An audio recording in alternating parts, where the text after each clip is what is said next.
Sesaat lagi Anda akan menyaksikan Kompas Update yang didukung oleh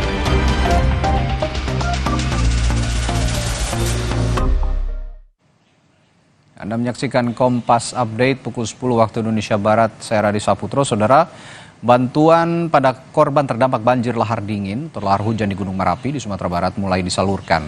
Pemerintah Kota Padang mengirimkan bantuan logistik berupa 1 ton beras dan bahan makanan, serta selimut, tempat tidur, dan tenda pengungsian.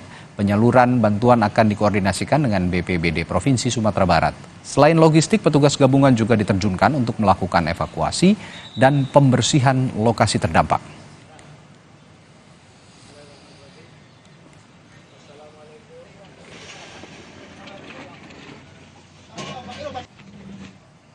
Terima kasih Anda telah menyaksikan Kompas Update yang didukung oleh